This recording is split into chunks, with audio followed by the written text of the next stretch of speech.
মোরা এক ঘাটেতে রান্দি ভারী, আরেক ঘাটেতে খাই, মোদের ঘর ভাড়ি নাই।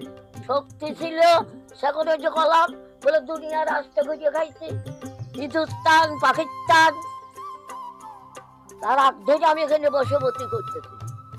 আপনার ছেলে মেয়ে নাই? একটা আছে পাগলা, আজ পাগলা, তারে নিয়ে দিন কাটাই, এখন ভিক্ষে খুঁজে খাই। লা ইলাহা ইল্লাল্লাহু মুহাম্মাদুর রাসূলুল্লাহ, আলহামদুলিল্লাহ রাব্বিল আলামিন, রহমানির রহিম, মালিক ইয়াউমিদ্দিন, ইয়াকা নাবুদু ওয়া ইয়াকা নাস্তাইন, ইহদিনাস সিরাতাল মুস্তাকিম, সিরাতাল লাযিনা আন'আমতা আলাইহিম। কষ্টে আছো, খুব কষ্টে আছো, মানে শান্তি নাই, অনেক কষ্টে আছো। স্কুলে যাইতে অনেক ইচ্ছা আছে, কিন্তু বাপ মার সেরকম সামর্থ্য নাই, তো তার লিগে আমার ছোট বোন দুইটারে মাদ্রাসায় ভর্তি করে দিছে, আর আমাদের কিছু নাই, তো তার লিগে এখানে আমরা আসি। তোমার মন চাই স্কুলে যায় পড়তে? জি, মনে অনেক কষ্ট লিয়েই বাইসে আসি এই দুনিয়া। বেউলা যায় রে বাপের বাড়ি বাইনা পাড়া দিয়া, আজও কেন কাঞ্চ বেউলা মরা স্বামী লয়া।